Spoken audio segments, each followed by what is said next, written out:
Hello students and welcome back to our channel excellent learning point.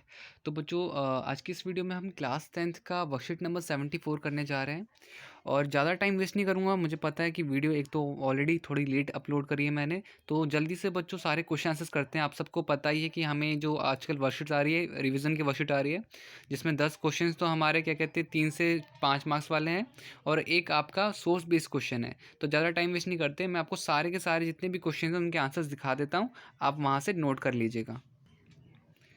तो जैसे कि बच्चों आपको स्क्रीन पे पहला क्वेश्चन का आंसर दिख रहा होगा, what do you mean by globalisation. तो बच्चों प्लीज़ यहाँ से आप इसका स्क्रीनशॉट ले सकते हो, अदरवाइज़ वीडियो को स्टॉप करके यहाँ से इसका आंसर लिख लेना, ठीक है। इसके बाद what is WTO, what are the aim of WTO and what are the drawback of WTO। वो जो WTO क्या है, वर्ल्ड ट्रेड ऑर्गेनाइजेशन।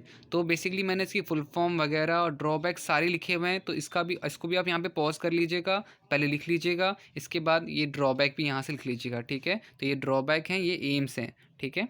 उसके बाद question number third, what are MNCs, how MNCs can spread and get control over production. तो देखो बच्चों, third का भी आंसर है। पहले तो आप यहाँ पे इसको लिख लीजिएगा, ठीक है। तो मैंने यहाँ पे पॉज भी दे रहा हूँ ताकि आपको स्क्रीन पॉज मतलब कि वीडियो पॉज करने में दिक्कत ना हो, ठीक है। अब देखो यहाँ पर ही हमारे पास ये आंसर ख़त्म हो जाएगा, ठीक है। इसके बाद क्वेश्चन नंबर फिफ्थ है हमारा, why are the trade barriers imposed on the foreign trade and investment in a country. तो बच्चों देखो, ट्रेड बैरियर्स में हमारे पास trade barriers are used by the government. तो वो पहले आप देख लो क्यों करते हैं, तो वो भी लिखा हुआ है, टू इंक्रीज एंड डिक्रीज और regulate foreign trade, to decide what kind of goods and how much of each should comes into the country, to protect the producers within the country from the foreign competition.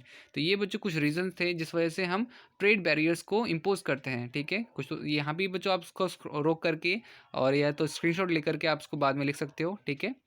इसके बाद six question पे आते हैं। Six question बच्चों बहुत ज़्यादा important है। Describe any 5 advantage of consumer due to globalisation. Globalisation की वजह से कंज्यूमर्स को किन चीज़ों में फ़ायदा हुआ। तो देखो यहाँ पर आपके पास ये भी आंसर्स मैंने लिख रखे हैं बच्चों, ठीक है। तो ये आप लिख लीजिएगा, ओके। ग्लोबलाइजेशन एंड लिख सकते हो आप यहाँ पे, globalisation are greater competition amongst producers, both local and foreign producer have been of advantage of consumer, there is a greater choice before consumers, then enjoy improved quality and lower price for several products. तो इस तरह से बच्चों सारे answers आप लिख लीजिएगा, ठीक है, कि दाम सस्ते हो गए गुड्स के और क्या कहते हैं क्वालिटी भी अच्छी हुई। तो ये बच्चों आपका सिक्स का आंसर है, ठीक है। तो यहाँ पे आप पॉज करके इसको भी लिख लीजिएगा। इसके बाद सेवन्थ क्वेश्चन क्या है, factor, what are the factor that have stimulated the globalisation process. तो बच्चों कौन कौन से फैक्टर्स हैं, सारे फैक्टर्स मैंने यहाँ पे लिख रखे हैं बच्चों। तो ये देखो आपको दिख रहा होगा स्क्रीन पे, ठीक है। तो सबको बच्चों आप लिख लेना, ठीक है।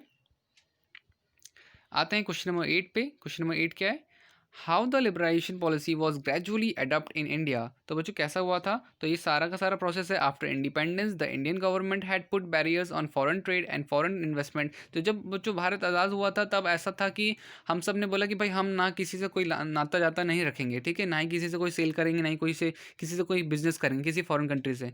बट जब भारत गिरने लग गया, मतलब कि उसकी हालत बहुत ख़राब हो गई, तो उन्होंने फिर ये सारी चीज़ों को छोड़ दिया और फॉरेन कंट्री से ट्रेड करना स्टार्ट कर दिया, ठीक है। तो इसका आंसर बच्चों क्वेश्चन नंबर 8 का आंसर भी ये हो गया हमारा।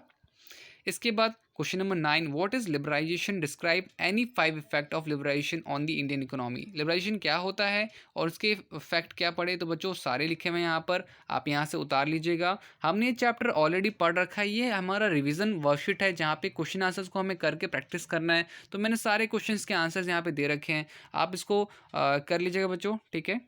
इसके बाद देखो question number 10, how information technology is encouraging the globalisation. बच्चों क्या कहते हैं आपका टेक्नोलॉजी क्यों है इतना इनकरेज, कैसे करते हैं ग्लोबलाइजेशन को। तो यहाँ पे सबसे पहला, transportation technology has made much faster delivery of goods across long distance possible at lower cost, there are even more remarkable developments in information and communicable technology. तो ये बच्चों हमारा 10th का आंसर हो जाएगा, आप इसको भी नोट कर लीजिएगा। इसके बाद सोर्स बेस्ड क्वेश्चन है, तो सोर्स बेस्ड क्वेश्चन यहाँ पे लिखा हुआ है, describe the globalisation in your own word. तो डिस्क्राइब ग्लोबलाइजेशन क्या होता है, तो ग्लोबलाइजेशन होता है the process of integration on the world in cold globalisation, due to globalisation the markets of all countries are interlinked, एक दूसरे से जुड़ चुके हैं। क्वेश्चन नंबर सेकंड भी बच्चों ऐसा ही है आपका, describe the role of MNCs in the process of globalisation. तो multinational have played an important role in connecting the various markets of the world and expanding the markets. तो ये हो जाएगा बच्चों सेकंड का आंसर। आते हैं थर्ड में, how technology help globalisation. Due to technology trade has become possible in remote areas and business management become easier. और लास्ट एंड नॉट लीस्ट बच्चों, बट लास्ट क्वेश्चन हमारा है, suggest some measures for fair globalisation. Labour laws should be strictly enforce, protection should be provide to small industries. तो बच्चों ये था बच्चों आज की हमारी पूरी वीडियो में। उम्मीद करता हूँ सारे क्वेश्चन आंसर आपको समझ में आ गए होंगे, काफ़ी ईजी वर्ड्स में सारे के सारे आंसर्स थे। तो आज की वीडियो में इतना ही, मिलते हैं नेक्स्ट वीडियो में, तब तक के लिए bye bye and take care.